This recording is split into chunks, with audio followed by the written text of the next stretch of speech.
Take a deep, calming breath and settle into the quiet of this moment. Tonight, you are invited on a journey through the whispered secrets of the Victorian age, exploring the hidden, calculating mind of Professor Moriarty. We will trace the intricate, unseen pathways of his Red Planet League plan, a masterful weave of mathematics, mystery, and dark ambition, all while guiding you into a restful and restorative sleep. Professor Moriarty excelled in two fields of human endeavor. The first was mathematics.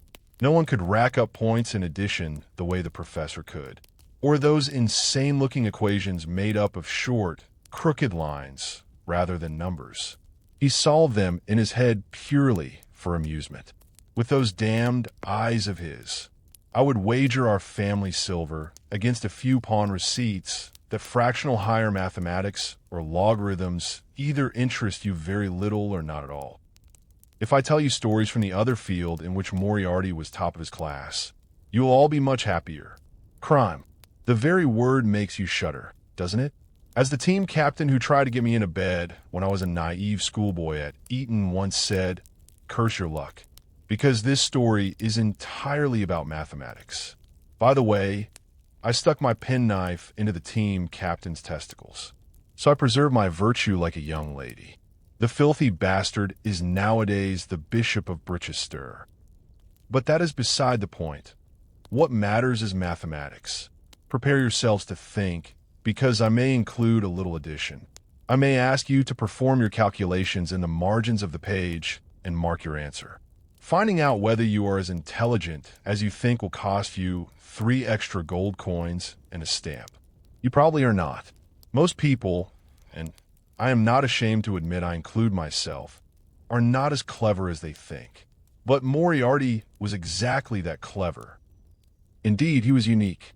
You are far more likely to come across an extinct dodo than someone like him.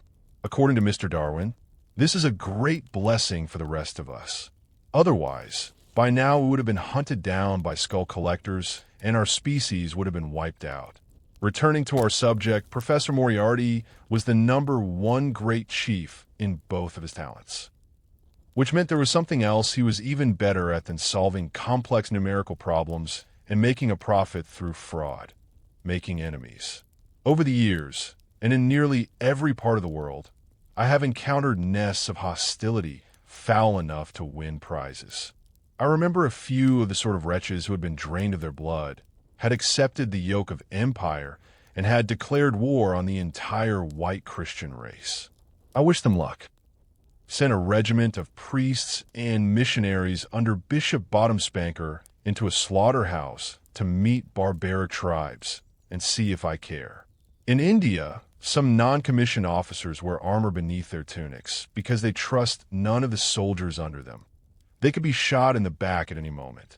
I have also encountered secret police informers, spies, in other words, informing on one of the people you have committed crimes with. Just to avoid prison guarantees that you'll be hated on both sides of the law. The truth is, no scoundrel has ever made as many, as varied, and as determined enemies as Moriarty. First of all, other criminals hated him. Sit down with any rogue or scoundrel and mention Professor Jimmy Goddamn Moriarty, and you would need to open a dictionary of slang curses in several languages. Simply being a better thief than they were was enough to drive them mad. What made matters worse was that Moriarty took the lion's share of the loot, while the other criminals went out and committed the thefts and took all the risk. If they complained, he had them killed. That part was my job, so show a little respect. Otherwise, I can introduce you to a rope, a sack, and a bend in the Thames. I listened to everything they said. Every thief around would be just about to devise the perfect plan to steal jewels from Princess Alexandra's drawers or crack open the vaults in the basement of the Bank of England. Just before Moriarty happened, by chance, to think of it first. If they could knock back a few more glasses of gin, their brilliant plans would become perfect, and then they would not have to hand over most of the stolen goods to a cross-eyed show-off who sat at home drawing graphs. You may prefer to believe these long-tongued, light-fingered types. As for me, I will say that they were talking out of the part of their anatomy used by the wind, or in some cases, hiding a diamond the size of a thrush's egg without the slightest discomfort. And then there were the police. Moriarty made sure they had no idea who he might be. For that reason, they did not hate him personally the way those who had met him did, but they certainly hated the very idea of the man with a passion. Everything you have heard so far is empty talk, a spider sitting at the center of vast webs of evil and treachery, the Napoleon of crime, the Caesar of mischief, the Thucydides of theft, and so on and so forth. Detectives of every rank hated this unseen king of criminals and were forced to flail about uselessly in the wake of his blows, running to their mothers to cry when one struck. As if that were surprising, Scotland Yard baffled. There was one person who hated Moriarty more than anyone else, and Moriarty hated him just as much. Throughout their dual careers, imagine reptiles representing mathematics and crime, entwined like those on a caduceus. The professor was trapped in a deadly struggle for survival. Yes, survival. To overcome the man he regarded as his archenemy, his eternal opposite, his lifelong rival, Sir Nevil Airey Stent. I do not know how it began. Long before I became the company's number 2 chief, Stent and Moriarty were already looking for opportunities to tear each other's throats out. Whenever the subject of Stent came up, Moriarty would turn purple, begin to hiss, and be in no condition to speak further. I know they first met as master and student. Moriarty helped Nevil prepare for an examination. Perhaps the professor humiliated the promising young mathematician's first quadratic equation in front of the class. Or perhaps Stent gave Moriarty an apple with a worm in it. In any case, weapons drawn, eyes blazing, and a lifelong enmity. Since these records may interest scholars, I will note some facts and dates I dug up from old issues of Times. 1863, 23-year-old Nevil Stent, a former student of James Moriarty, shook the world of astronomy with his paper, The Diffractive Properties of the Circular Diaphragm. Not a very good title, in my opinion. My mind works more along the lines of the violent games of the Western Himalayas and my 9 Nights in the Harem, both written by me. I wish you luck in finding the second. It was burned by order of the Royal Eastern Court, and the few surviving copies are probably in the collection of the judge who issued that order. 1869, Stent, following geniuses such as Isaac Newton, Thomas Turton, and Charles Babbage, was appointed to the Lucasian chair at Cambridge University. I'm told they were all splendid fellows.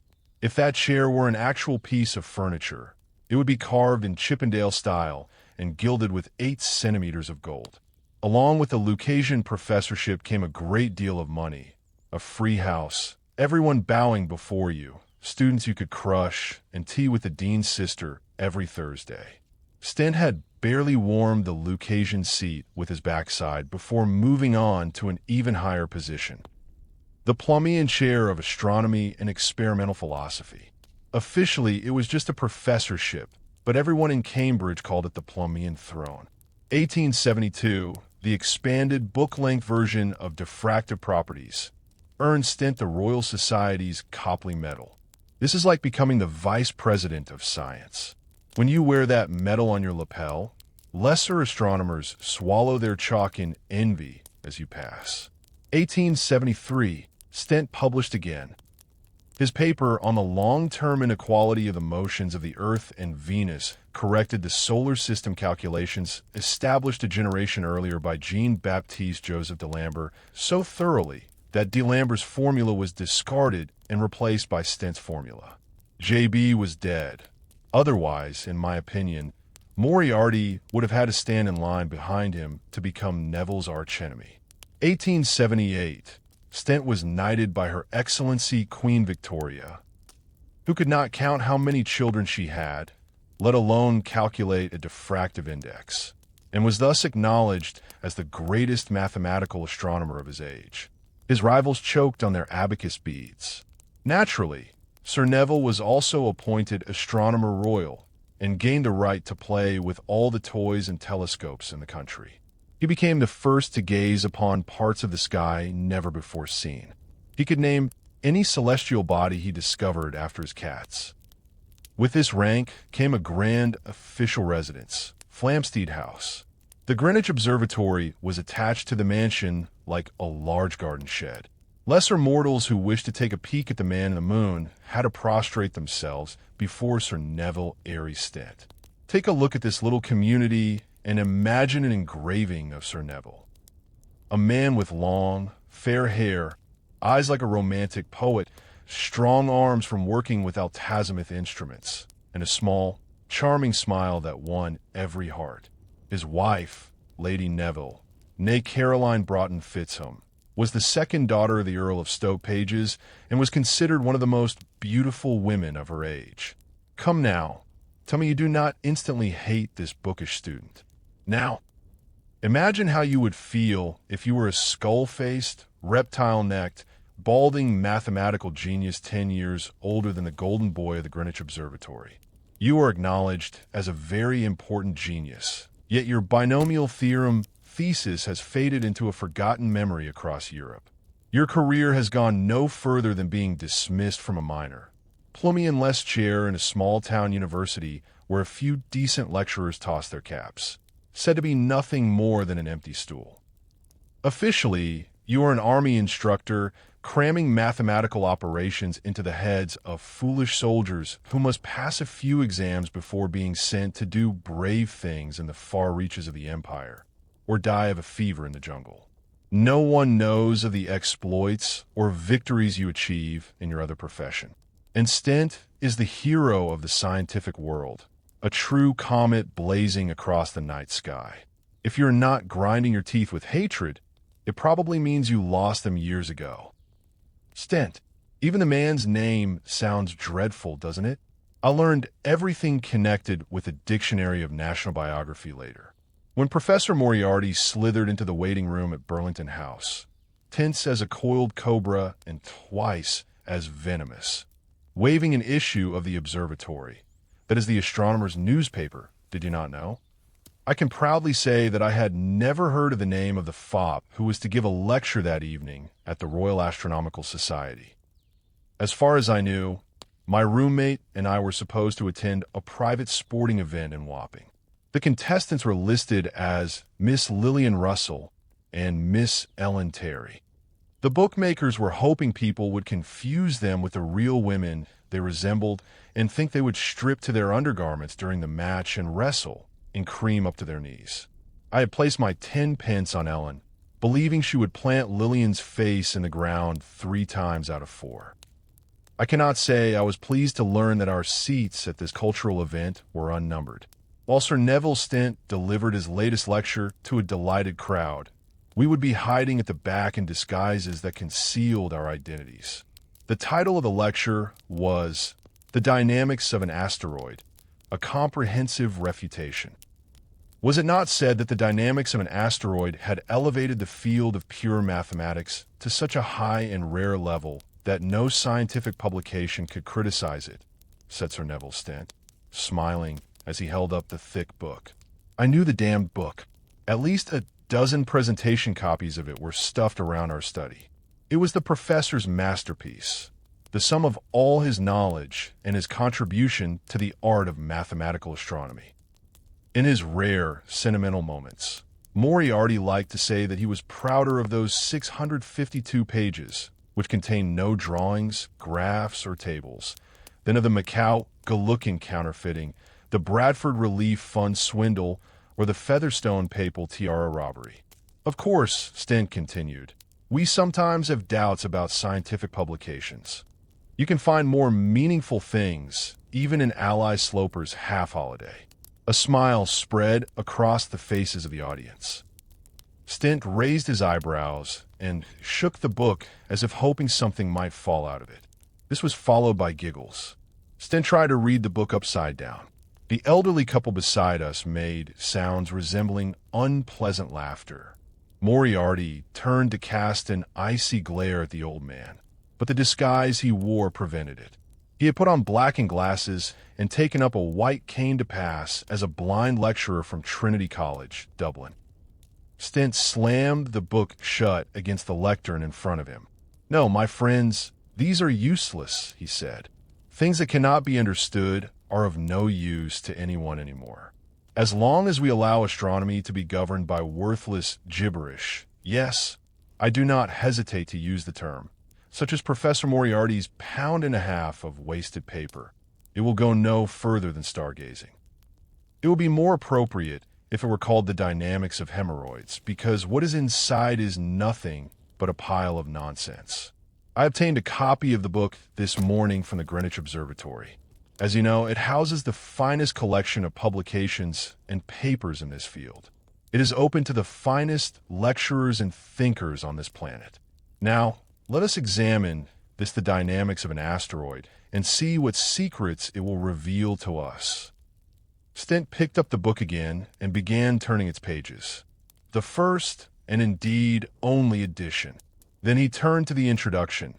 Following the 2 columns of text with his finger, he turned the page, then did the same again and turned another page. "Here we are," he said, 20 pages in, and we see that the leaves have not even been cut apart.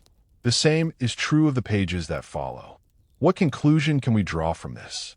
This book has been in the library for 6 years. I have here a list of the academics, students, and astronomers who have handled it. It appears that no one has managed to read beyond the first 20 pages of this masterpiece. Because I am willing to suffer for my field, I have read the book from beginning to end, all 652 pages, and I dare say I am the only one who could achieve such a Herculean feat. Is there another comrade here to whom I may offer my condolences, with whom I may share my suffering? In short, has anyone among you succeeded in finishing the dynamics of an asteroid? Do not be shy. Raise your hands. There are worse things to confess in this world. The handle of the professor's cane cracked. He was gripping it with both hands, clenched into a tight fist. The sound was like a weapon being fired. "So you have joined us as well, James," said Stent. "I thought you would." A sound like a whistle slipped from between Moriarty's pale lips. "We shall have need of you later," said Stent, as he finally produced a long, thin knife to separate the untouched pages of the book. "You may remove those ridiculous smoke-colored spectacles. Unless, of course, you suffer from an onset of blindness not mentioned in the publications, which would explain a great deal. The gentlemen of the Royal Astronomical Society, in my opinion, could not have used the following expression, which I shall quote from the 3rd paragraph of the 1st page of the Dynamics of an Asteroid, without some defect in their eyesight." Wielding the words like a scalpel, Stent continued to tear the book apart, as though he were splashing blood across Professor Moriarty's face. It was a merciless murder carried out with a smiling face. The laughter of the amused crowd continued to rise throughout the night. The calculations in question were far beyond my level of comprehension. However, once or twice, I chuckled quietly at Stent's playful manner of delivering his refutations. I should have been more serious. The next day, Moriarty and Mrs. Halifax sent Veronique, my second favorite French doll, as a mail-order bride to Alaska. My first choice of girl brought in too much money to be wasted, but I had learned my lesson. After each statement, Stent invited Moriarty to respond. No reply came. The professor sat silently as his theorems were torn to pieces, his calculations dismantled, and his conclusions burst like balloons. Sir Nevil Airey Stent had no idea that the professor's interests extended beyond equations. The astronomer royal cheerfully continued his lecture. Yet, knowing full well what the fool was meddling with, I will not accuse him of digging his own grave before the public eye. No one, in the closing years of the 19th century, would have believed that his lecture was being eagerly and closely observed by a mind greater than his own. That, as he continued to prattle on, he was being watched with the same care as one might examine wriggling little creatures swarming toward a drop of water under a microscope. With infinite ease of mind, with complete confidence in his noble standing among astronomers, Stent calmly continued reading from his small sheaf of notes. But across the lecture hall, a mind that seemed monstrous compared to Stent's, vast, calm, and disagreeable in its intelligence, was studying the podium with jealous eyes and, step by slow step, laying its plans against him. "In short, gentlemen," said Stent, drawing his remarks together, "this asteroid has strayed from its orbit. Given the nature of celestial bodies, this cannot be permitted. The stars are immutable. The laws of attraction, gravity, propulsion, and damping are absolute. An asteroid does not behave in the manner our colleague asserts. Before an asteroid deviates by the smallest degree from the orbit I have drawn, this noble body would be hunted by Martian men with 3 legs, frying-pan-sized eyes, and paper party hats. I will wager £5 that Professor Moriarty would say no differently." "James!" The pause stretched on and on. Moriarty said nothing. It was summer, yet I felt myself shiver with cold, as did the rest of the audience. The silence was broken by the snub-nosed fool who had invited Sir Nevil to the podium. He rose, invited the people to applaud, and the sound of clapping filled the room like thunder. He then announced that a summary of the lecture would be available as a pamphlet for 6 pence. People flocked to the stall outside the lecture hall. A brisk trade began. As the room emptied, Moriarty remained seated. "James," said Stent cheerfully, gathering his notes at the podium, "I am very glad to see that your health is so good. Indeed, there is color in your cheeks. With my respects, I wish you a good evening." The professor inclined his head in greeting to his archenemy. Stent exited through the back door. Moriarty did not stir from his chair. I was not even certain he could. Stent had attempted to kill Moriarty, the mathematician. He had not suspected that his victim possessed another self. He had not suspected that it was an unforgiving, unkillable enemy's self. "At last, Moran," said Moriarty. "Tomorrow you will call upon the Lord of Strange Deaths in Limehouse. The Lord is out of the country. However, Singapore Charlie will act in his stead. You will recall that the Sea Fan was able to import the swamp additive we procured for Dr. Grimsby Roylott. I wish to order a dozen Vampirotuthis infernalis. It is a family of Coleoidea not yet formally recognized. However, specimens are to be found in exotic markets. Vampirotuthis infernalis, the vampire squid from hell. It is commonly mistaken for an octopus. Do not allow Singapore Charlie to give you anything else. They struggle to survive above the depths at which they breed. Pressurized brass storage containers will be necessary. Van Herder is capable of producing this by applying the principle of the Maracot bell in reverse. Use the investment on Hanway Street and then exhaust all stocks. Expense is of no importance. I must have Vampirotuthis infernalis." I pictured what kind of infernal creature this might be and foresaw the unpleasant end awaiting Sir Nevil. "Now," said the professor, "we still have time to observe the finishing touches. Shall we make haste to Wapping?" "Certainly." The next few weeks were busy. Moriarty set aside several criminal enterprises and devoted himself entirely to Stent. He summoned his henchmen. Alongside familiar names such as Italian Joe, who had been involved in the old Campton Street Cafe poisonings, there were also new faces drawn out of hiding by the greatest criminal mind of the age. Constable Pirbright, dismissed from the force for failing to share his bribes, was one of these small fish. At first glance, he appeared a hard, ruthless man. He was adept at wearing his old uniform and posing as a policeman supervising his men on the first floor. He also worked as a human punching bag, hired to be beaten by angry criminals and even certain respectable individuals. For an extra fee, he would appear before your new girlfriend and attempt to arrest you, allowing you to impress her by easily beating him. It was said he guaranteed a fall to the ground. When he emerged from the professor's study, his eyes were wide, trying to comprehend what sort of work he had been drawn into. As for me, I was sent to make contact with reliable merchants who were more interested in the color of Moriarty's money than in the strangeness of his requests. Paul A. Robert, a pioneer of the praxinoscope, was paid to prepare certain materials at his studio in Brighton. According to his ledger, he was to produce theoretical, scientific instructional drawings in the form of serial photographic cells, with movements derived from nature and invention. The blind German engineer Van Herder had purchased a mountain cabin in the Bavarian Alps with the profits from pressurized squid tanks and polished copper parabolic mirrors. Singapore Charlie, working for a mad Chinese trader in poisonous plants and animals, was more than pleased, figuratively speaking, to procure as many squid as he could find. The animals were delivered without delay. Chinese laundrymen carrying heavy wicker baskets brought large brass barrels hidden beneath sheets, fitted with sturdy glass observation panels and pressure gauges. The gauges indicated the correct pressure, and a foot-operated pump had been provided to sustain the deep-sea creatures. Without it, the animals would burst like balloons. The cephalopods were fed through funnels fitted with graduated locks. Although not part of their natural diet, the professor preferred to feed them live mice.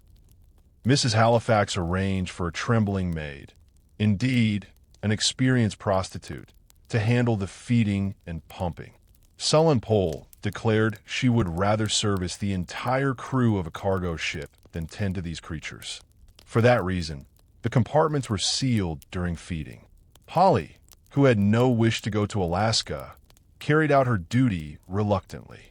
The professor noticed this and promised her a promotion to secret operations. The woman was too frightened to think. The squids were repulsive enough to me.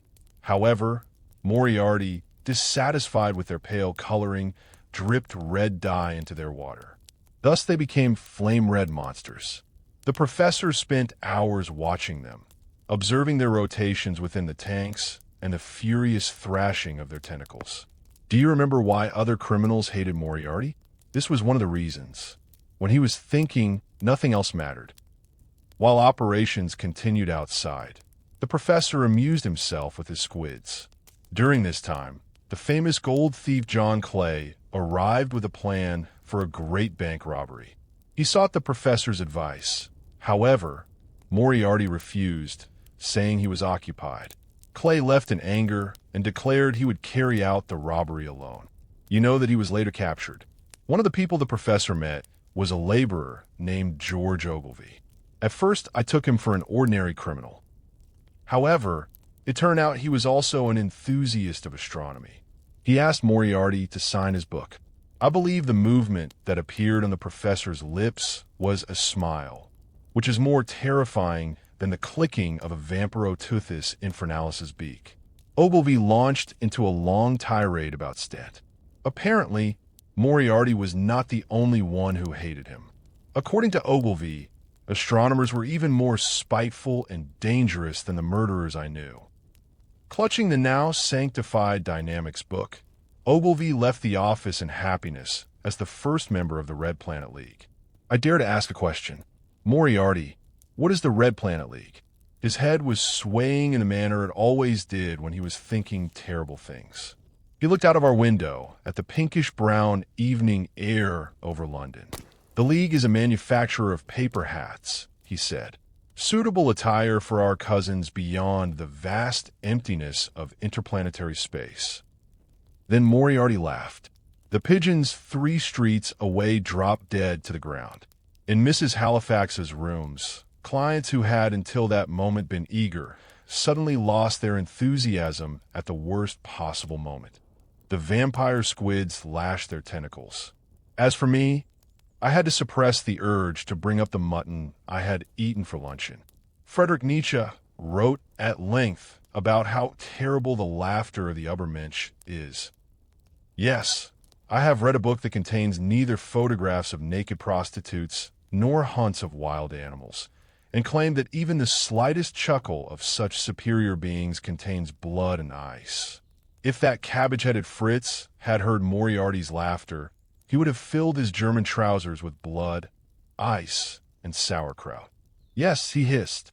Paper hats.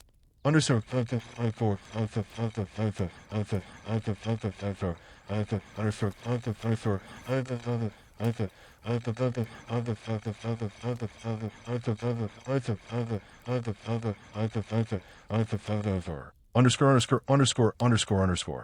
From the Journal of Sir Nevil Airey Stent, September 2nd. The notices are out. My lecture is an unprecedented triumph. The dynamics of an asteroid is in the rubbish bin. Moriarty's debris is finished forever. I may draw a thick, black line through the foremost name on the list. Now to other matters. The refurbishment of Flamsteed House continues. Everyone says the place is not sufficiently grand for my position. All week long, workmen have been installing electric lamps in every room. A man in my position must possess all modern, scientific instruments. Lady Caroline fears that the electric current will leak from the wires, create lightning indoors, and kill the servants. I explained to her why this is impossible. However, my dear innocent continues to worry and has ordered the servants to wear shoes with plastic soles. They go about making squeaking noises like angry mice. Similarly, the observatory must be expanded, faster and further.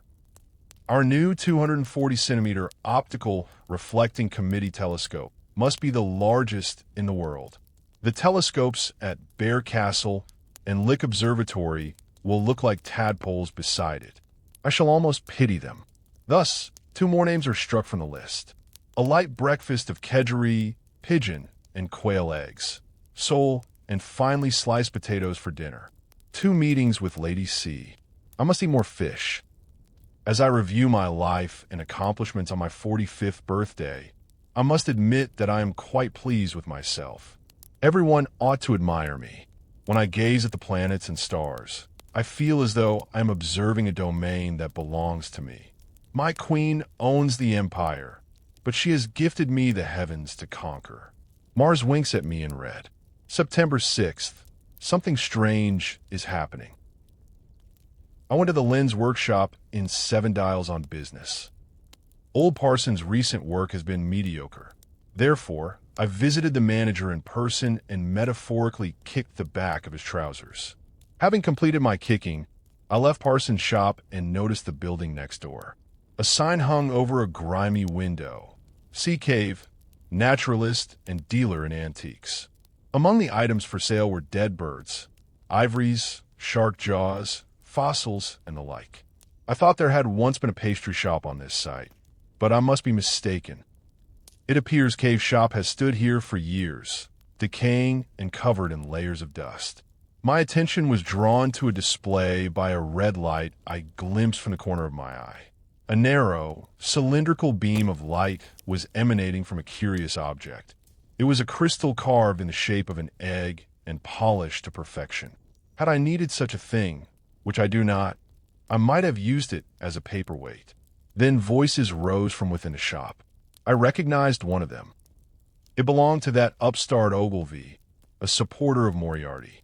He is the only one among the astronomers writing in defense of the dynamics of an asteroid. His name is also on the list. I stepped back into the doorway of Parsons' shop, though I kept my ears open. OG was bargaining with an old man, presumably C. Cave himself, for the crystal piece. The price was higher than he could afford. This was an opportunity. I entered as though I were an ordinary customer. Cave, a hunched, diminutive man with egg crumbs in his beard and a teapot cozy upon his head, was a strange fellow who swayed his head from side to side like certain snakes. For a moment I thought I recognized him from somewhere, but I must have been mistaken. He smelled worse than most of the antiquities he sold. This was an advantage, a detail I could use in a refutation I might write later. Ogilvy was rummaging through his pockets, gathering coins in an attempt to pay.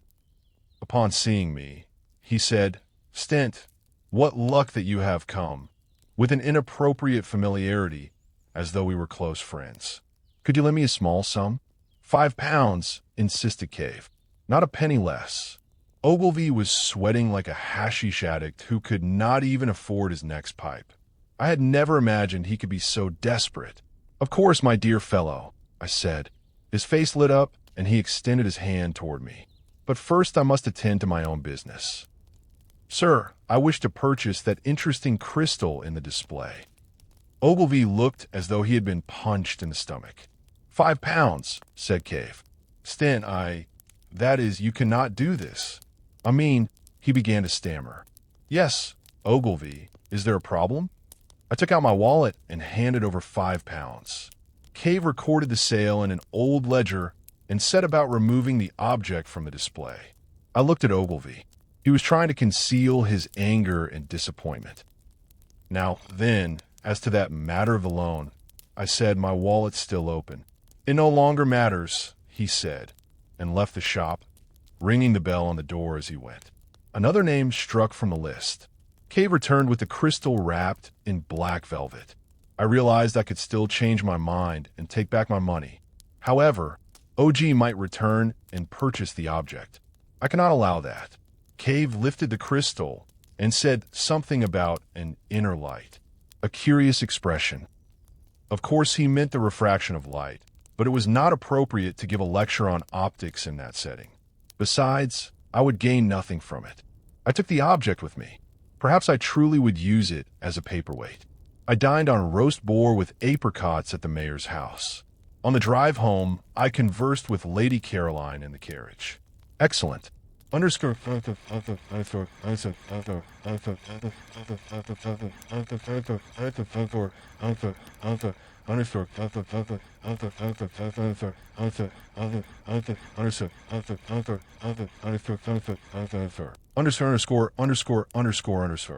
September 7th. A strange day. I lunched at Simpson's on the Strand with my publisher Jedwood. There was turbot and cream, ham, and pears with black pepper. We drank a very fine muscadet and sherry. The refutation pamphlet is selling rapidly, and Jedwood wants more. What a pity Moriarty has no further works I can target. He suggested publishing a new series of refutations, and that I wage an intellectual war against other so-called geniuses. Fool! He does not understand the importance of choosing the right enemy. Nevertheless, his suggestion interested me. Even Darwin's old bulldog, Huxley, could be a target, and I have not forgotten George Stokes's disrespect toward Lady Caroline at the last meeting. There are certain gaps in the Navier-Stokes equations. As we were leaving the restaurant, an extraordinary event occurred. A sunburned, disheveled man approached us shouting, "The Martians are coming! The Martians are coming!" This matter has been discussed ever since Schiaparelli's canals. I told him that the term Martian was correct, but he was in no state to listen. He seized me by the lapels with greasy hands. His breath smelled of gin. He addressed me by name. "Sir Nevil," he said, "keep watching the sky. Look at the red planet. Look into the crystal egg." Jedwood summoned a policeman. The officer placed his hand upon the man's shoulder. The man writhed in fear. Yet the intensity of his fear was remarkable. What was interesting was that the policeman was hunchbacked. His uniform emphasized the protrusion on his shoulder rather than concealing it. I had not thought the Metropolitan Police accepted such defects. Moreover, the hump moved as though it were alive. His eyes were dull, his face pale. "Do not let them take me," the man pleaded. "They surround you, they bite you, they suck your brain, and then you are gone. I have seen it. Come, let us take you along, my friend," said the policeman in a mechanical and lifeless voice. "You would not wish to disturb these gentlemen." The man's face twisted in a silent scream. The policeman's voice was like that of a puppet controlled by a malicious puppeteer. "Watch your step, gentlemen." The policeman lifted the man with one hand and dragged him away. The hump moved like a separate entity as he walked. I felt as though ill-omened eyes were watching me. J. asked whether I had any idea who the madman might be. I had thought he possessed a military sort of face. Yet perhaps, in some sun-scorched corner of the empire, his mind had been worn down and shattered by the harsh blows of fate. I thought I might have seen him before, perhaps among the audiences of my popular lectures, or among those who sought an opportunity to speak with me. J. emphasized that the man knew me, But of course, everyone in England knew the Astronomer Royal. He must certainly have been a Martian, I insisted. There are many such cases, and I can recall them all. Jay remembered that he had another engagement and left me before I could fully convince him. I must send him my monograph on adjectives derived from planetary names. Some still use expressions such as Mercurian and Jovian. However, there's almost complete agreement on the terms lunar and Venusian.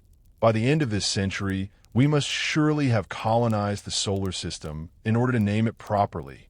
September 7th, later.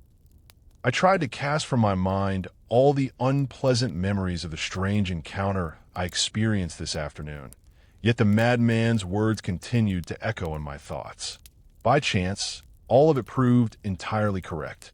The long-necked cab driver who took me back to Greenwich cheerfully bade me farewell, saying, "Keep watching the sky, sir." Perhaps hearing this twice in one day might be considered unusual. Yet it is a natural expression for a renowned astronomer possessing the largest telescope in the world. Italian Galvani, the head of the team that finally completed the installation of electricity at Flamsteed House, handed me a bundle of documents marked for the attention of the householder concerning the electrical system. Upon the papers were clearly written the words, "Look at the red plan. It is important for understanding the condition of the house." There was indeed a red plan among the bundle.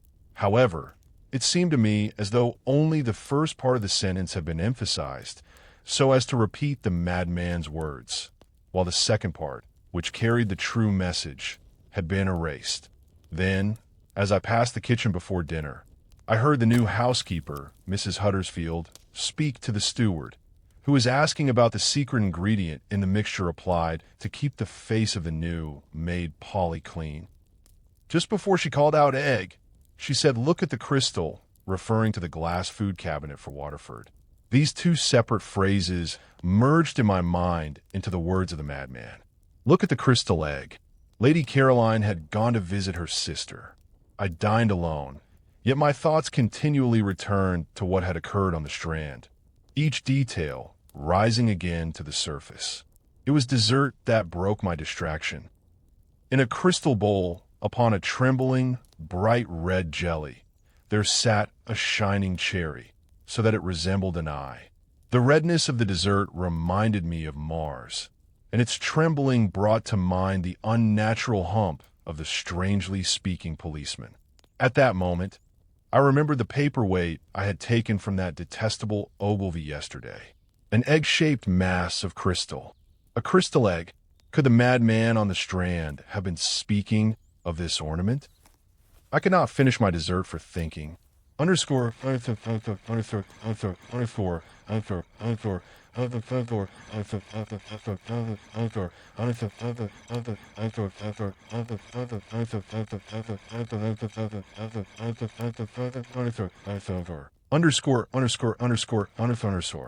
September 7th, still later. A magnificent discovery. After dinner, I retired to my study. There were various instruments there relating to antiquities, the exotic, optics, and astronomy, telescopes, sextants, models of the solar system, and many others. Senior Galvani's men had made quite a mess while installing electricity in the room. A new reflecting telescope had arrived that morning. It was an unusual design, with stout legs, a large cabinet-like base, and a wide aperture into which, presumably, a separate lens was to be fitted. A distinguished society, calling itself the Red Planet League, had presented it to me in honor of my achievements in mapping the night sky. I had instructed my secretary to send them a note of thanks along with a signed photograph of myself. As soon as I entered the study, I saw that the workmen had mistaken this gift for a lamp and connected it to the electrical system. Had this error not led me to my great discovery, I would have spoken very harshly to Galvani. I unwrapped the object I had taken to be a paperweight and examined it carefully in the steady light of the electric lamps. Cave, the man who sold me the object, had spoken of an inner light. Before long I perceived what he meant. Of course, it was a trick of refraction. When held to the light, The interior of the crystal egg seemed to shine as though filled with countless reflections and refractions. By chance, when Polly entered the room and extinguished the lights at the wall switch, I discovered that the crystal possessed a most peculiar property. Even without receiving light from outside, it continued to glow. I could not measure how long this glow persisted, because the maid, not realizing I was in the room and leaving me in darkness, began to apologize in alarm. She complained that the new electric lamps were not like proper gas lamps. I suspect that Lady Caroline's theory of filling the house with lightning has instilled an unnecessary fear in the servants. "What is this egg?" Polly cried. "Why is it giving off light?" I attempted to explain to her the laws of the refraction of light. However, I soon realized that education would be wasted on so simple a person. Nevertheless, I must admit that I owe my most extraordinary discovery to Polly. She took the crystal egg in her hand, which, to be sure, was rather bold for someone of her position. "Should it not be placed in this, sir?" she said, and set the egg into the aperture of the telescope sent by the Red Planet League. The crystal fit perfectly into place. Before I could rebuke her, Polly fiddled with a switch. At once the bright lamp within the cabinet was lit, and the beam of light refracted through the crystal spread across the entire room. The opposite wall was suddenly covered with a swirling red cloud like a vortex. Polly screamed and fled the room, but I did not think to pursue and punish her. I stood frozen before the image projected upon the wall. Yes, images. Moving images. There was a faint vibration, and from within the telescope came a sound like the humming of an endless vortex. I had never seen anything like it in my life. At that moment, I understood that the crystal egg was in fact a lens. As light passed through it, it transmitted images by means not yet explained by science.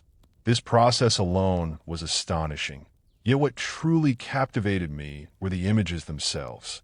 It was as though I were looking out from a window, floating above a red desert far from Greenwich. On the horizon were familiar stars. Yet they appeared to be seen not from Earth, but from another world close to us on a cosmic scale. I could make out a small blue-green sphere, the Earth, and at that moment, with absolute certainty, I understood that the place I was observing was Mars, the red planet. All the small events of the past 2 days had led me step by step to this discovery. I knew the subject of my next lecture. Indeed, I might devote the remainder of my life to it. I was now the master of Mars. No one could come close to this. Ogilvy must have suspected something, but this discovery would not be Ogilvy's triumph. It would be Stent's. From this moment onward, those red lands must be known as the Stent Plains. In the distance, I could make out eroded hills older than the sharpest mountains on Earth. The Caroline Range. Along a deep channel running through the terrain flowed a dark red, boiling mud. This must be called the Polly Canal, in memory of the girl who had unwittingly led me to the discovery. Nearby, a gaping pit stretched across the Martian soil like a bloody wound. This I named the Queen Victoria Chasm, in honor of the noble lady who had bestowed so many honors upon me. At that very moment, something moved within the Queen Victoria Chasm. For long, very long seconds, I felt my heart stop. Feet resembling broad leaves rose from the edge of the pit, redder than the desert soil, and clutched at the ground. These were the tips of the powerful tentacles of a Martian creature, contracting and relaxing as it pulled itself out of its lair. What sort of creatures could inhabit the red planet? They bore no resemblance to man. It was clear that living beings might exist beyond our known classifications. I saw its bulging, membranous eyes. I saw its beak-like mouth. I saw its limbs. I saw its swollen body. The thinner atmosphere of Mars and its colder, drier climate had shaped its life forms in a manner entirely different from our own. I had not the slightest doubt that this was not a wild animal, but a true Martian man. Everywhere there were signs of intelligence, and, perhaps, a civilization far older than our own. I could make out certain structures, perhaps a factory, perhaps a school. The Martian pulled itself toward metallic frames and, despite the low gravity of its planet, attempted to approach the window.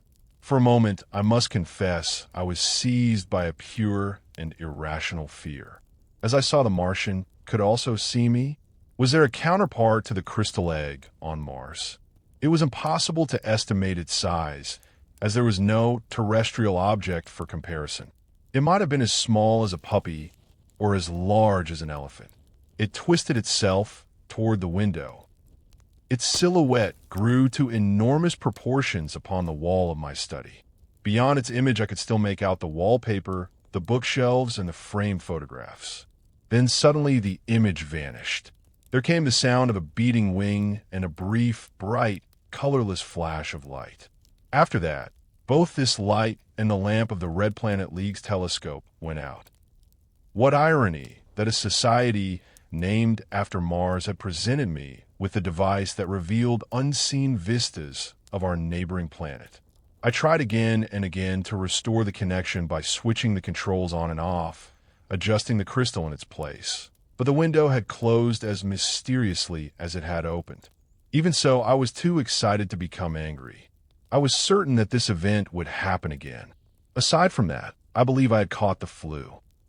It was probably due to the change in weather. I drank a solution of lemon and barley water mixed with salt. This remedy, prepared by Mrs. Huddersfield based on her own recipe, only made my condition worse. I spent the entire night occupied with candlelight and handkerchiefs.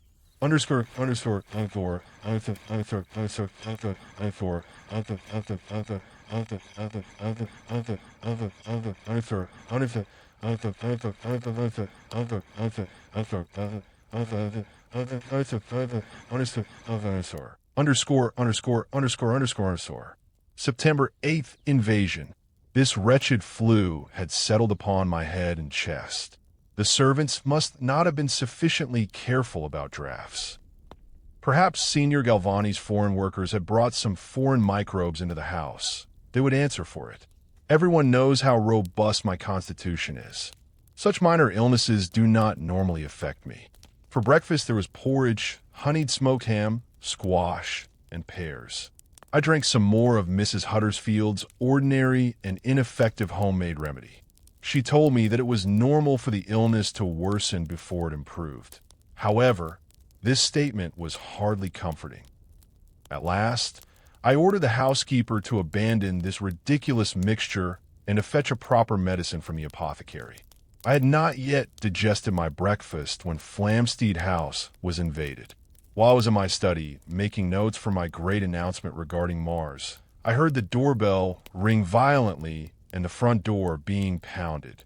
At first, I thought barbarians had come to the door. In truth, that was indeed the case. However, not an entire horde. A single barbarian had arrived. And it was none other than that despicable Ogilvy. When I stepped into the hallway, I saw Mrs. Huddersfield attempting to have the stable boy's assistant throw Ogilvy down the front steps. It would have given me great pleasure to see this black-hearted man hurled onto the gravel and thoroughly kicked. However, I realized that I needed to speak with him. He seemed to know at least something about the importance of the crystal egg. The wisest course was to learn what he knew. I instructed Mrs. Huddersfield to let Ogilvy inside. When she stepped aside, I hesitated for a moment about my decision. I had encountered so many madmen in recent days that I recognized at once that Ogilvy was one of them. His collar was open, his tie carelessly knotted. The tails of his coat bore scorch marks, as though he had leapt over a bonfire. A strong smell of burning emanated from him. His eyebrows were entirely gone, and his face was badly sunburned. Yet the weather had been overcast in recent days. Therefore, I suspected that Ogilvy might recently have returned from some tropical adventure. "Whiskey," he insisted. "For God's sake, Stent, whiskey." Mrs. Huddersfield frowned. However, I told Polly to bring a jug of the cheapest third-rate whiskey. There was no need to waste good drink on a hysterical man. I intended to reserve the fine whiskey for myself in order to recover from the flu. When we entered the study, Ogilvy saw the crystal egg placed inside the new telescope. "So you know what it is now, do you?" he cried. "As a matter of fact, yes. A window to the red planet, a gateway. Did you see the people of Mars?" "The Martians," I corrected. "Did you see their three-legged machines? Their fire-spewing muds? Their heat devices? Do you understand their intentions, Stent? Their dreadful intentions." The man was raving, yet I expected no more from him. "I have recorded my discoveries," I said. "When I am ready to publish, I shall reveal my conclusions." "Publish?" He laughed bitterly. "Who will typeset and print your conclusions, Stent? Who will read them? Do you think you will entertain our new masters with your book? They do not seem the literate type, but one never knows." OG was now laughing, bitter, mad, unsettling laughter. At that moment, Polly entered. Ogilvy seized the jug from the tray, took a large gulp, and wiped his mouth with the back of his hand. He had never been a pleasant man, but now he seemed entirely transformed into a savage native. "There were 4 eggs," he said, "at least as far as we know." "We? Who are you speaking of?" "The Red Planet League," he said, "or what remains of it. When you bought the last egg, we sent you this telescope." He did not enjoy admitting this. Nevertheless, he continued, "You are the greatest astronomical genius of this age." "Yes, yes. And if there is anyone who can unravel the secrets of the egg, it is you alone." "Undoubtedly." I thought I saw Polly smirking. I told her to return to her duties, and she left the room. "It must have been fate that brought you to Cave's shop," said OG. "By the way, Cave is dead. The police report says spontaneous explosion, if you believe that. There have been many such incidents recently, almost like an epidemic. 2 nights ago, Colonel Moran and I came within arm's reach of the heat weapons. Then we parted ways. His courage melted away. It is dreadful to see a brave man succumb to fear. He had faced tigers, rebellious natives, charging elephants, but that sudden burst from the copper device melted all his courage. I suppose you saw Moran yesterday. That is, before they took him." "I saw no one yesterday. On the Strand, in front of Simpson's Tavern. Moran may have seemed somewhat irrational to you. God knows we are all behaving like madmen, because we know what is inside our heads. In truth, we should have expected this. Moran was a magnificent man, red-faced. I remembered. He was speaking of the madman who had been taken away by the hunchback policeman. Moran brought me into the League," said Ogilvy. "He was a hunter of wild beasts, an adventurer.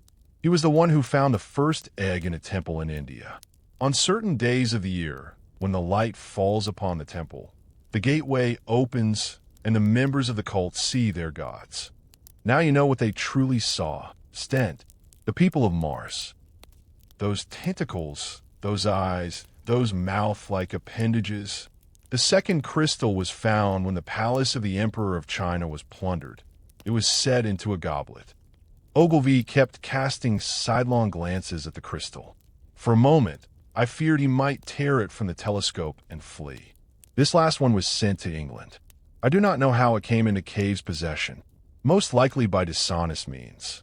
It is mine now," I reminded him. "I paid for it. I purchased it." He was not listening. "Stent, did they see you? The gateway works both ways.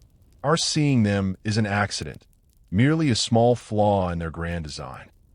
But from the other side, from Mars, they're watching us. They're constantly observing us, learning our defenses, studying us, planning. At first, only the eggs came with the meteors. Recently, they themselves have begun to come. For now, only a few, but enough for their purpose. They come from across millions of kilometers of space. Who knows what superior invaders they are, what great explorers. They are preparing their armada, Stent, their fleets." I acknowledged that Ogilvy was trying to warn me. Yet most of what he said seemed utter nonsense to me. Invaders? Complete madness. The very notion that creatures without arms could stand against the military power of Great Britain was absurd. Even so, The fact that others possessed eggs disturbed me. These objects might have fallen into the hands of dangerous individuals, particularly rival scientists seeking to overshadow the great Stent. If even half of what Ogilvy said was true, someone might publish this discovery before me. I cannot allow that. At that very moment, the doorbell rang. Mrs. Huddersfield entered the study and handed me a visiting card. Colonel Sébastien Morin, Conway Street. It seems your friend from the League has been released by the police, I said to Ogilvy. He appeared even more shaken than I expected. There was something strange within him. I had sensed the same strangeness in Morin yesterday, as though both were speaking of the same sinister him. Do not let him in, said O.G., clutching my lapel. For God's sake, whatever you do, do not. There is also a police officer with your visitor, sir, said Mrs. Huddersfield. Officer Pirbright. This news reassured me further. Amid all this nonsense, madness, and men clutching at me, a police officer was precisely what was required. They could lock these lunatics behind iron bars and leave me in peace to complete my studies of Mars. Show them in, I said. Very well, Sir Nevil, said Mrs. Huddersfield. Do not overexert yourself. Remember who you are. Ogilvy collapsed into a chair in pure terror. Even the color of his burned skin seemed to fade. Hello, Sir Nevil. Hello, Ogilvy. The visitor was the madman I had seen on the Strand, yet he had changed greatly. His behavior seemed more controlled, more respectful. His voice, however, was monotonous and almost metallic. Moreover, he had become more hunchbacked since yesterday. The ends of the long red scarf wrapped around his neck swayed behind him. Good day, gentlemen, said the police officer beside him.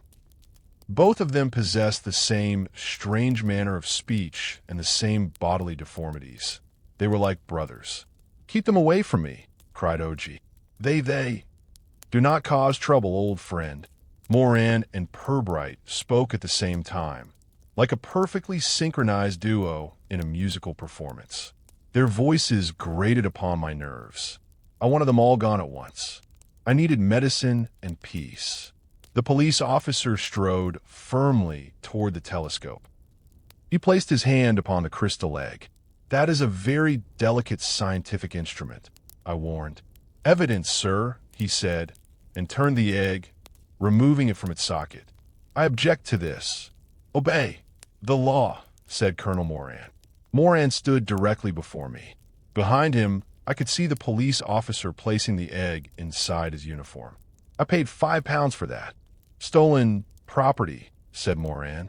I tried to push him aside, but he was like an immovable rock. My hand came upon his hump, and his long scarf loosened, revealing the torn seams beneath his coat. And then I saw it. From within the open slit, an angry, inhuman eye stared at me. Vein-like crimson tendrils were wrapped around Morin's neck. At his throat, just beneath his ear, a hook-like structure resembling a mouth had embedded itself into his flesh, and blood seeped from the point of union. Someone drove a knee into my groin, and I doubled over in pain. When I straightened, Morin had adjusted his scarf again, but I knew what I had seen. I knew it with absolute certainty. Ogilvy suddenly sprang from his chair and hurled himself at Morin. Morin drew a strange device from his pocket, a tubular instrument with a shining copper disc at its end. A beam of light from the device fell upon Ogilvy. His coat began to smoke instantly.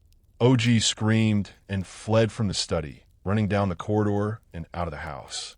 His clothes had caught fire. Morin turned to me. Pirbright had produced a similar heat device. Now both weapons were aimed at me. I was in danger. Yet if the crystal egg were removed from the house, I would have no proof, no foundation for my discoveries. Ogilvy's screams still echoed through the corridor. We must go, said Morin, but not with my crystal egg. The gleam of the copper discs was directed at me. Still, I remained resolute. No sleepwalking creature, controlled by inhuman eyes like a puppet, would stand between me and the recognition of my achievements by the world. I am Sir Nevil Airey Stent, Astronomer Royal, I reminded them. I would thank you to return my property. In this world, gentlemen, you cannot easily disregard me. Disregard you, they said in unison. At that most inopportune moment, the flu struck again, and I began to sneeze violently. This had a most peculiar effect upon my threatening visitors. At once, they turned and began to flee in panic. Pirbright dropped the crystal egg, but fortunately, it did not break. As they fled, they stumbled over one another. Their arms flailed aimlessly, and their heads jerked from side to side, as though directed by tentacle-like humps that could no longer control even the simplest actions. I was too excited to be angry anyway. I was certain that this event would happen again. Aside from that, I suppose I had caught the flu. It was probably due to the change in weather. I drank a solution of lemon and barley water mixed with salt. This remedy, prepared by Mrs. Huddersfield based on her own recipe, only made my condition worse. Throughout the night, I busied myself with candlelight and handkerchiefs. Underscore.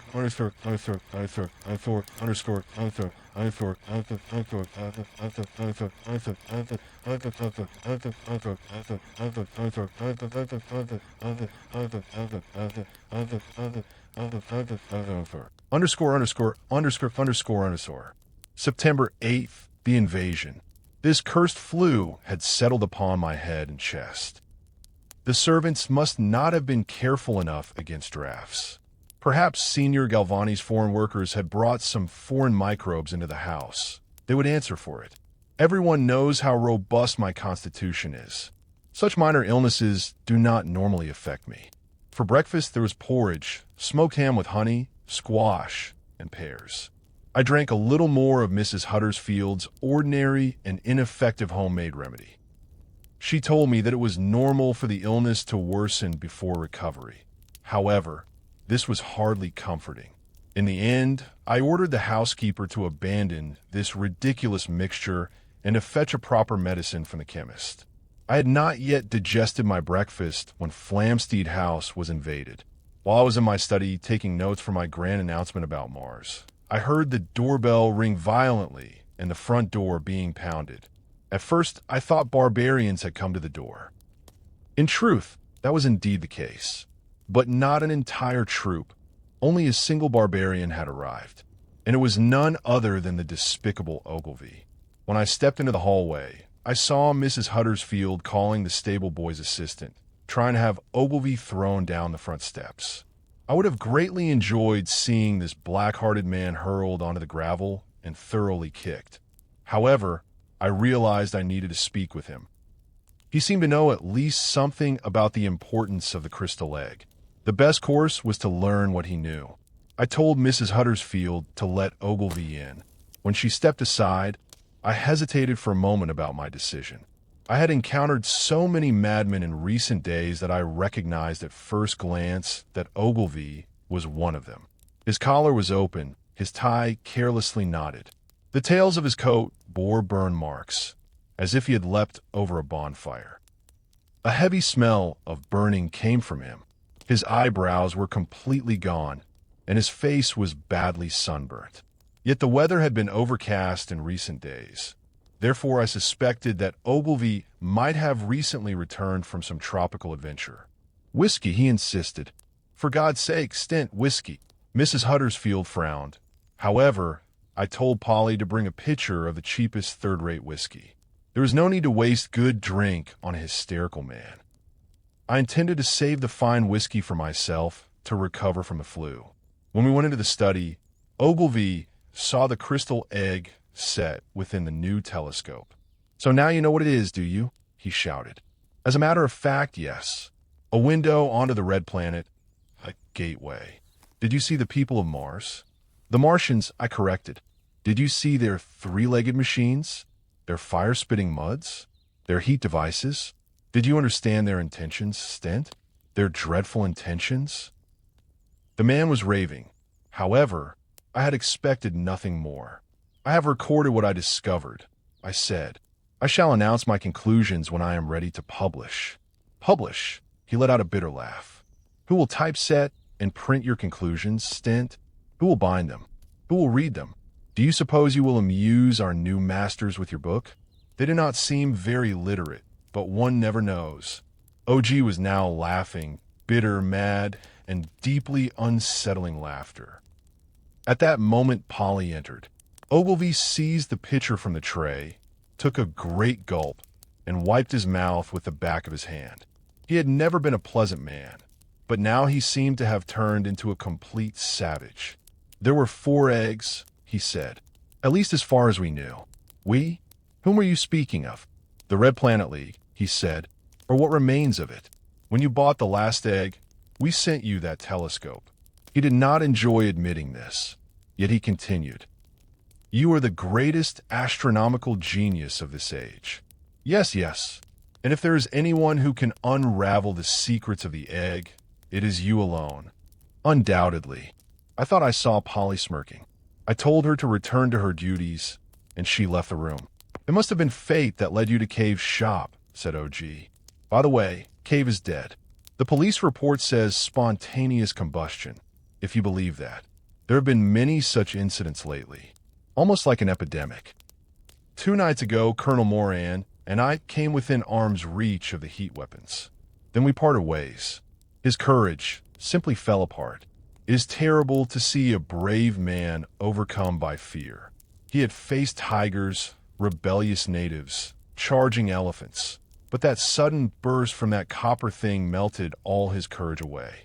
I suppose you saw Moran yesterday before they got hold of him. I saw no one yesterday. In the Strand, in front of Simpson's Tavern, Moran may have seemed somewhat irrational to you. God knows, we all behave like madmen, because we know what is in our heads. In truth, we should have expected this.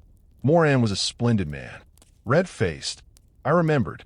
He was speaking of the madman taken away by the hunchback policeman. It was Moran who brought me into the League, said Ogilvy. He was a hunter of wild beasts, an adventurer. He was the one who found the first egg in a temple in India. When the light fell upon the temple on certain days of the year, the gateway opened and the members of the cult saw their gods. Now you know what they truly saw, Stent, the people of Mars. Those tentacles, those eyes, those mouth-like appendages. The second crystal was found when the palace of the Emperor of China was looted. It was set into a goblet. I would not wish to drink from that cup, even if it contained the Emperor's own tea. Would you?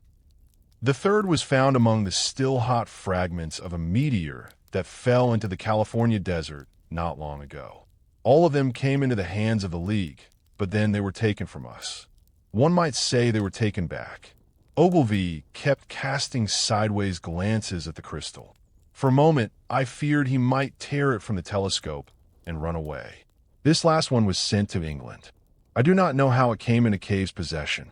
He probably acquired it by dishonest means. It is mine now, I reminded him. I paid for it. I bought it. He was not listening. Stent, did they see you? The gateway works both ways. Our seeing them is merely a coincidence, a small error in their grand designs. But from the other side, from Mars, they watch us. They watch us constantly. They learn our defenses. They study us. They are planning. At first, only the eggs came with the meteors. Lately, they have begun to come themselves. For now, only a few, but enough for their purpose. They come from millions of kilometers across space. Who knows how superior invaders they are? What great explorers! They are preparing their armada, Stent, their fleets. I admitted that Ogilvy was trying to warn me. Yet most of what he said seemed complete nonsense. Invaders? Utter madness. The notion that creatures without arms could stand against the military power of Great Britain was ridiculous. Still, the idea that others also possessed eggs unsettled me. These objects might have fallen into dangerous hands, especially into those of rival scientists seeking to overshadow the great Stent. If even half of what Ogilvy said was true, someone might publish this discovery before me. I cannot allow that. At that moment, the doorbell rang. Mrs. Huddersfield entered the study and handed me a visiting card. Colonel Sébastien Morin, Conway Street. It seems your friend from the League has been released by the police, I said to Ogilvy. He looked even more shaken than I had expected. There was something strange within him. I had sensed the same strangeness in Moran yesterday, as if both were speaking of the same ominous him. Do not let him in, said O.G., clutching the lapel of my coat. For God's sake, whatever happens, do not. Your visitor is accompanied by a police officer, sir, said Mrs. Huddersfield. Officer Pirbright. This news reassured me even more. Amid all this nonsense, madness, and people grabbing at my collar, a police officer was precisely what was needed. They could lock these lunatics behind iron bars and leave me in peace to complete my studies of Mars. Show them in, I said. Very well, Sir Nevil, said Mrs. Huddersfield. Do not overexert yourself. Remember who you are. Ogilvy collapsed into a chair in sheer terror. Even the color of his burnt skin seemed to fade. Hello, Sir Nevil. Hello, Ogilvy. The man who entered was the madman I had seen in the Strand, yet he had changed greatly. His behavior was more controlled, more respectful. His voice, however, was monotonous and almost metallic. Moreover, he had grown more hunched since yesterday. The ends of the long red scarf wrapped around his neck swayed behind him. Good day, gentlemen, said the police officer beside him. Both of them had the same peculiar manner of speech and the same physical deformities. They were like brothers. Keep them away from me, cried O.G. They. Do not cause trouble, old friend. Moran and Pirbright spoke at the same time, as if they were a harmonious duet in a musical performance. Their voices grated on my nerves. I wanted them all to leave as soon as possible. I needed medicine and peace. The police officer walked with firm steps toward the telescope. He placed his hand upon the crystal egg. That is a very delicate scientific instrument, I warned. Evidence. Sir, he said, and turned the egg, removing it from its socket. I protest. Obey the law, said Colonel Moran. Moran stood directly before me. Behind him, I could see the police officer placing the egg inside his uniform. I paid £5 for that. Stolen property, said Moran. I tried to push him aside, but he was like an immovable rock. My hand fell upon his hump, and his long scarf came undone, revealing torn seams beneath his coat. And in that moment I saw it. From the open slit, an angry, inhuman eye stared at me. Around Moran's neck, crimson, vein-like tendrils were wrapped. At his throat, just below his ear, a hook-like structure resembling a mouth had sunk into his flesh, and blood seeped from the point of union.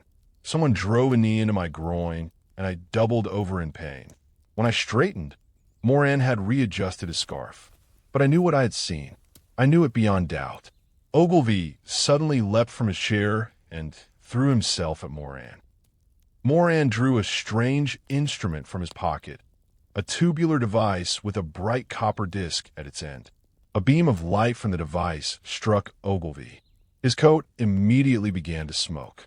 With screams, O.G. fled from the study, ran along the corridor, and burst out of the house. His clothes had caught fire. Moran turned to me. Pirbright had drawn a similar heat device. Now both weapons were aimed at me. I was in danger. Yet if the crystal egg were taken from the house, there would be no proof, no foundation for my discoveries. Ogilvy's screams still echoed in the corridor. We must go, said Moran.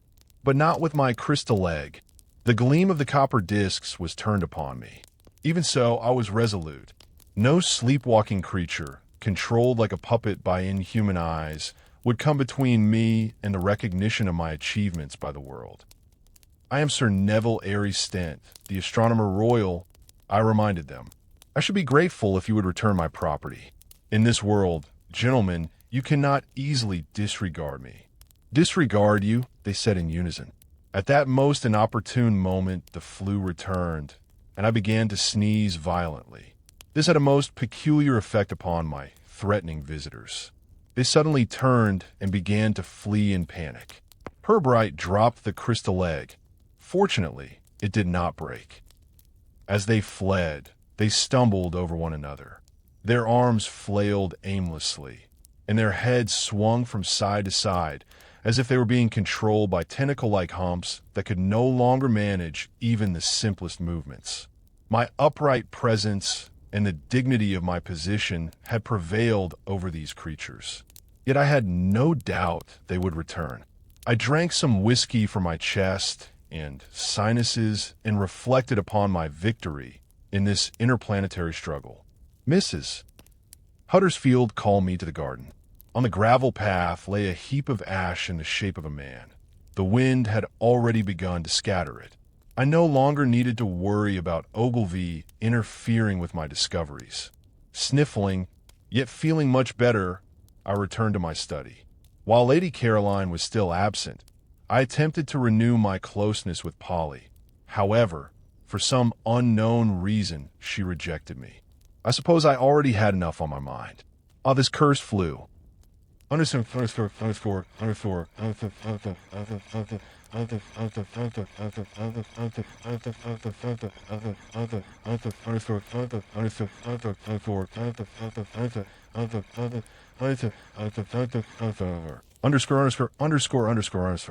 September 8th later. I capture a Martian. Mrs. Huddersfield brought a patented medicine called Dr. Termery's cough, influenza, and wheeze remedy. According to the label, it contained a substantial amount of heroin. The medicine was burned in a basin, and the patient inhaled the smoke beneath a damp towel placed over the head. Before dinner, which consisted of Cornish crab and sauce, John Dory surprise, squid, eel cream, and Norwegian lobster, I inhaled this sharp-smelling smoke for about 10 minutes. At last my congestion, runny nose, and similar symptoms eased. I was not only sniffling less, but also thinking more clearly. After dinner, I inhaled a little more of Dr. Termery's medicine and withdrew to my study, determined to fully unravel the secrets of the crystal egg. However, due to a sense of lethargy and heaviness in my stomach, I must have fallen asleep in one of the chairs. I awoke to a humming sound. I knew this to be the noise that came from the telescope when the crystal portal opened. The room was filled with a pulsating red light. The window on a Mars had opened once more. Once again I saw Stent Plain, Queen Victoria Chasm, and the Caroline Mountains. But this time there was great activity. Structures had changed, risen, and expanded. Countless Martian creatures were moving toward a specific objective. This objective was a colossal spherical machine being constructed within the chasm. At first glance, I understood that it was aimed at the tiny blue point visible on the Martian horizon, the Earth. I remembered Ogilvy speaking of a Martian armada preparing to cross the vortex of space. Nonsense. At that very moment, the door of my study opened and Polly entered. It seemed that an opportunity for renewed closeness had arisen. I rose from my chair and walked into the red light emanating from the egg. For a moment, the images from Mars falling upon my body distracted me. But something was wrong. Polly was leaning forward. She wore a shawl upon her shoulder, unsuitable for indoor use. In her hand, she carried a basket which I had not requested. Suddenly emboldened, I seized and tore away her shawl. And I saw, upon her shoulder was a pulsing, red, wet creature. Its tentacles were wrapped around Polly's neck, its face buried in her throat. My maid was hosting a Martian. I stumbled, caught the edge of the carpet, and fell into a chair. My courage and nerves were intact, yet my limbs betrayed me. I was certain this was a side effect of Dr. Termery's medicine, and I resolved to write a stern letter to its manufacturer. I could not stand. The room had become a swirling red blur. I felt as though I were as much on Mars as in Greenwich. I thought that the creatures working around the spherical machine might see me across the void, might even pass through the portal and reach here. Polly set the wicker basket upon the floor. She attempted an awkward curtsy. Then she tilted her cheek affectionately toward the creature upon her shoulder and stroked its slimy skin as though petting a kitten. Being far from its native environment, the creature was clearly in distress. I would have wagered they could not survive long among us. They were exceedingly sensitive to the diseases of Earth. They suffocated in our foreign atmosphere and seemed to boil even in what we consider a cool evening air. The lid of the basket opened. From within emerged a strange machine. It resembled a brass diving capsule standing upon 3 mechanical legs. The clockwork mechanism within enabled it to walk and stand upright.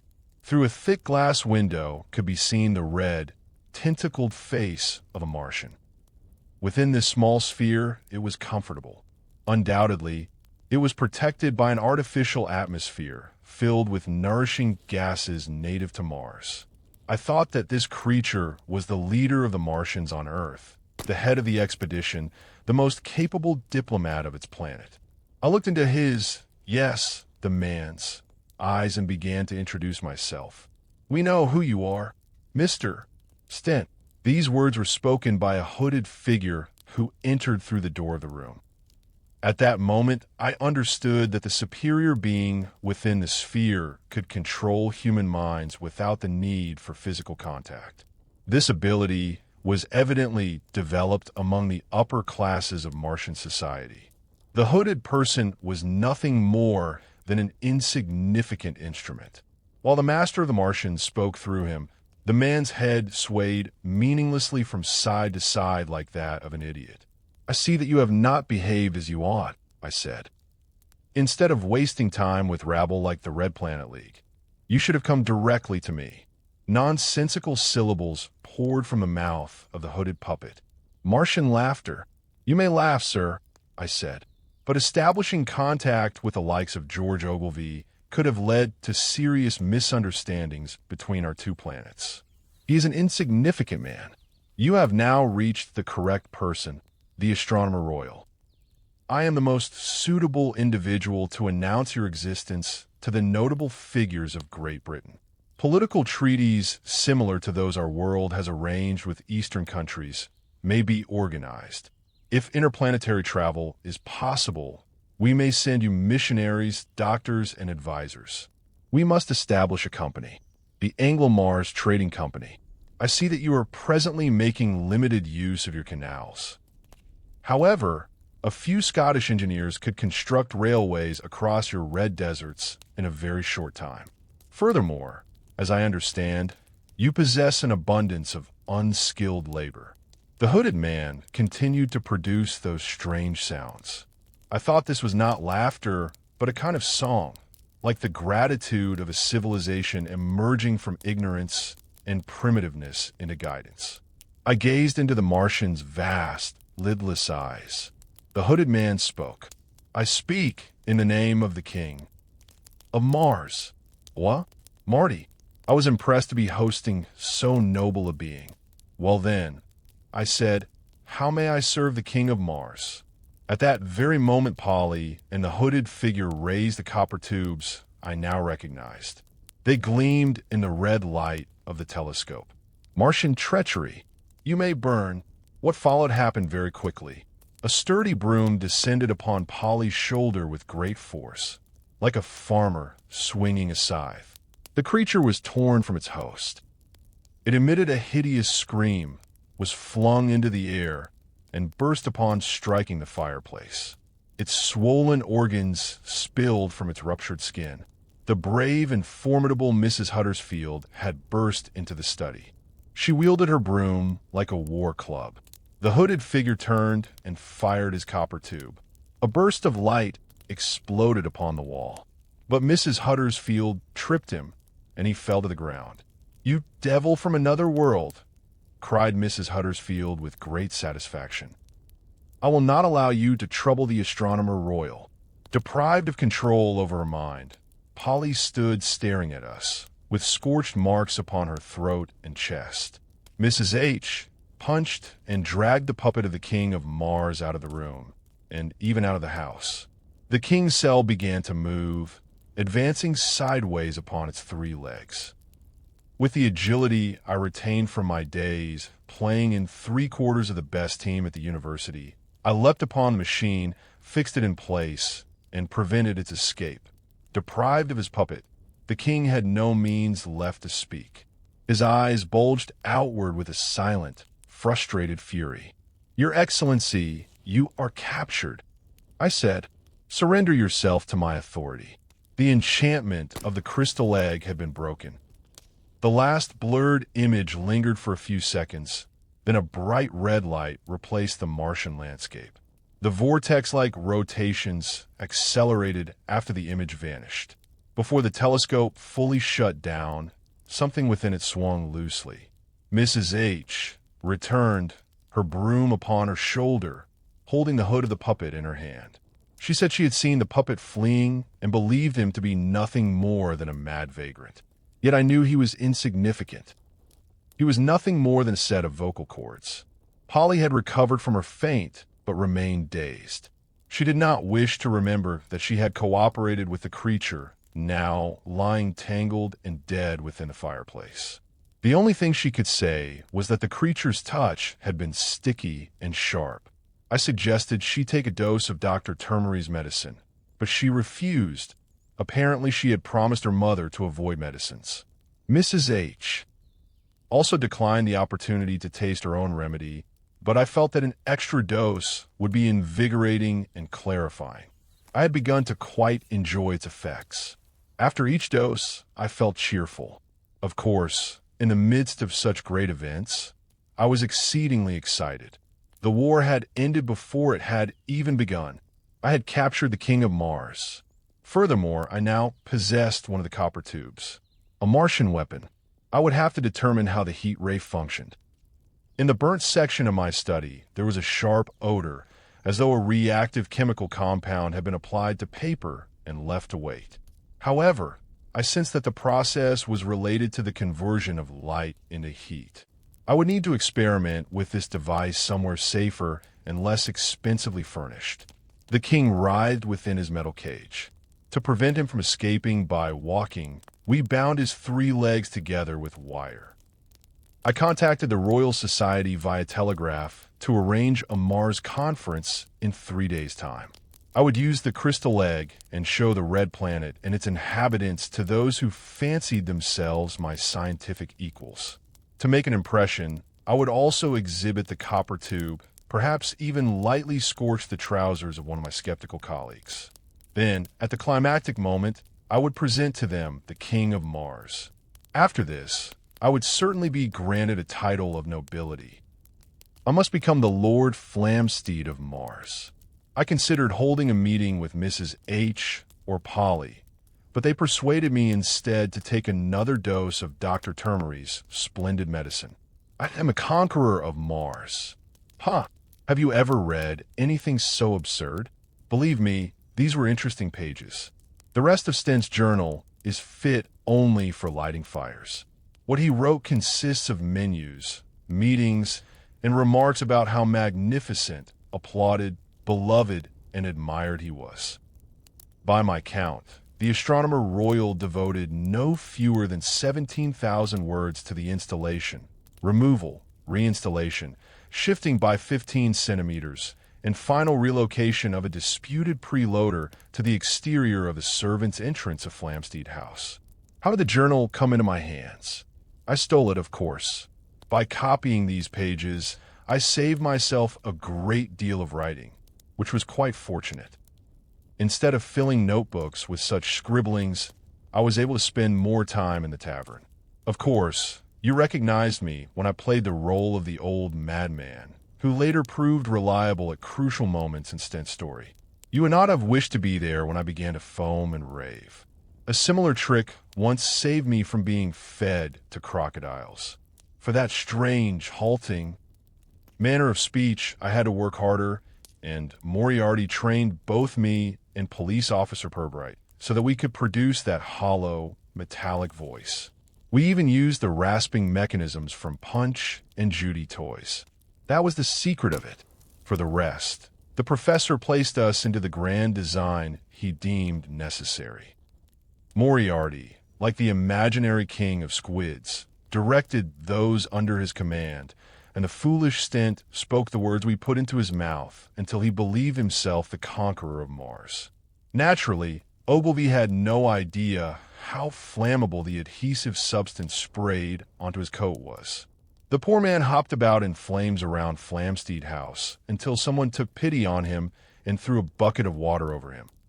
By then he had been so badly burned that he might have been taken for a heap of ash and embers left upon the gravel. He took a very dim view of the matter. But, one cannot make an omelet without breaking eggs. He can no longer use his hands, so he cannot truly make an omelet or perform most of his daily tasks. When you volunteer for something, sometimes that is how it ends. I cannot fault Professor Moriarty's genius in concealing his identity. There was a very good reason for it. Even someone like Sir Nevil Stent, who does not believe the world revolves around him, would have immediately recognized the false beard, hood, cap, and spectacles Moriarty wore. If he had any fondness for card games, he would understand the concept of tells and would take steps to conceal his own habits. Once I ventured, as gently as possible, to raise the matter and suggested that, when disguising himself, he might reduce that cobra neck movement somewhat. "What nonsense are you talking, Moran? Have you been taking diacetylmorphine hydrochloride again?" There was no point in pursuing the matter further. Genius or not, Moriarty was unaware of the movement of his neck. I wondered whether he was unconsciously trying to make a hangman's task more difficult. Probably not. It was merely a habit. Some men scratch their testicles, some play with their watch chains, or chew their mustaches. Moriarty, however, would lean forward as if placing his entire fortune into a betting bowl and give the impression that he was about to draw an ace from his sleeve.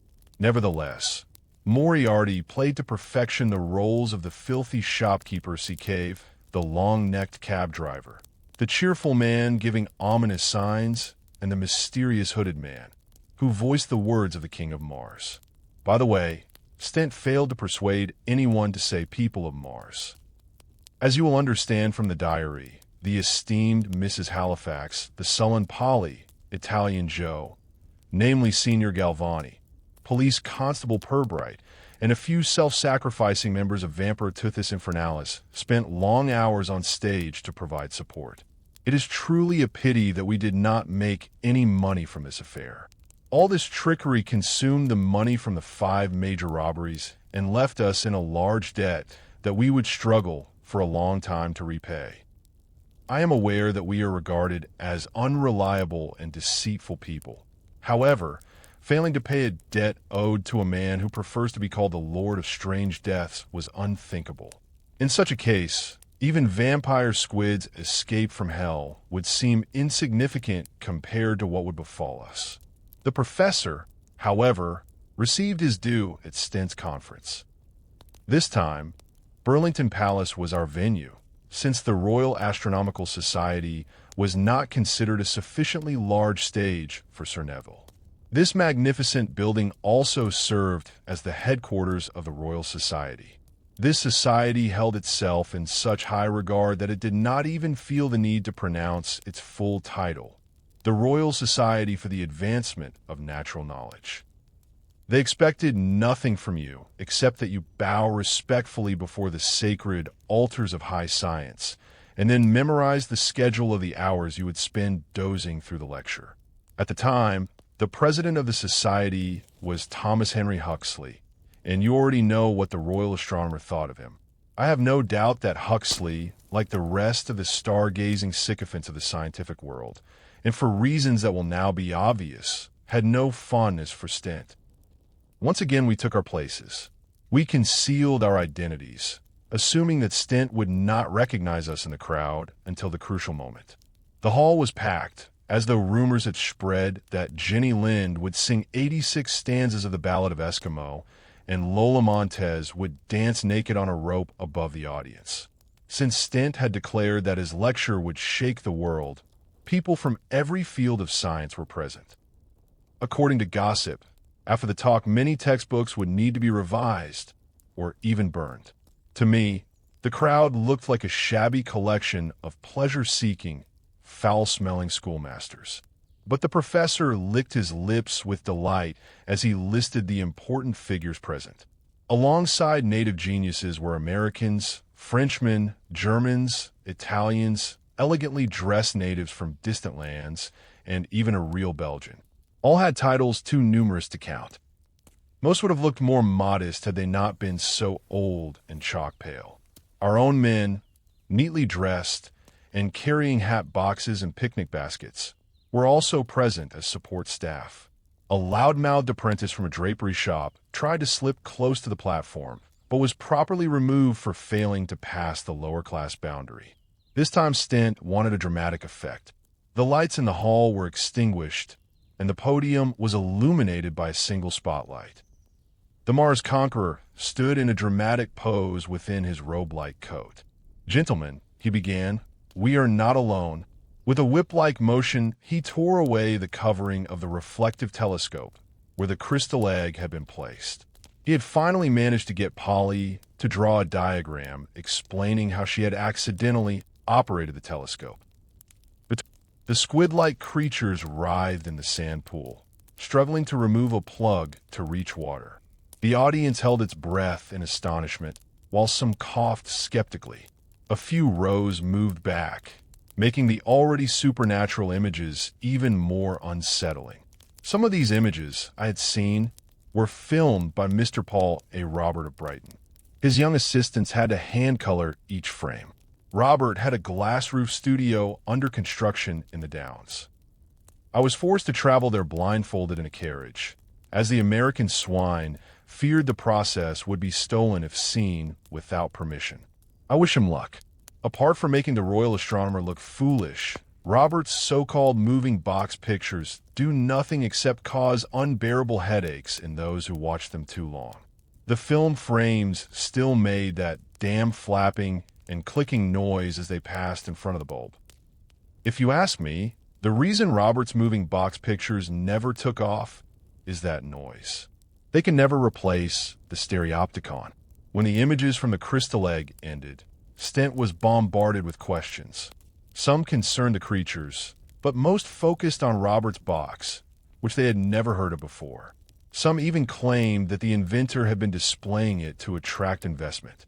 When Stent repeated that the box was a reflective telescope, someone shouted, "Damn fool." A few others attempted to explain how it worked. Some of the younger men began heated debates about persistence of vision and Mybrid strips. No one was particularly interested in what they saw, whether a train or a snoring couple. What fascinated them was the projection of moving images. Stent had caused a sensation, but not the one he wanted. Moriarty smiled to himself. Realizing things were not going as planned, Sir Nevil quickly moved to his grand finale. "Gentlemen, the Martians are among us, and have been for some time."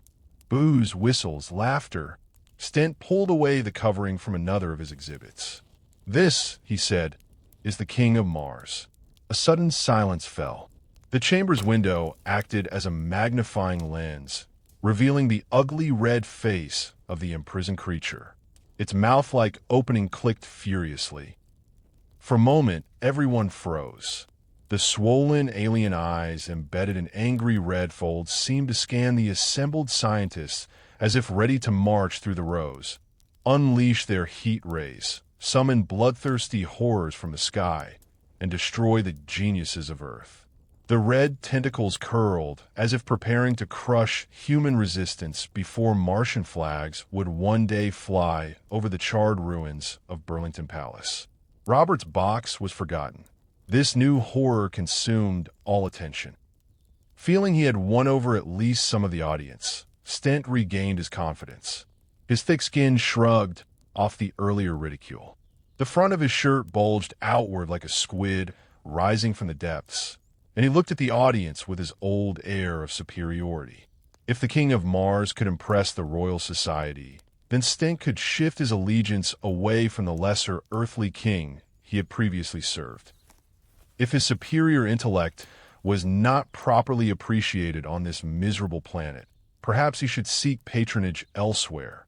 Just as Stent was about to regain control of the audience, the professor stood up and shouted, "Where's the party hat?" Stent was horrified to see his greatest adversary. His expression changed. For a moment, I thought he had realized the truth, that he had been deceived, but it was only a passing doubt. The royal astronomer remained loyal to his beliefs. He still believed what Moriarty had made him believe.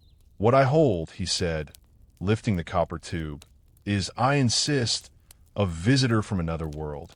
A few moments earlier, everyone had believed him.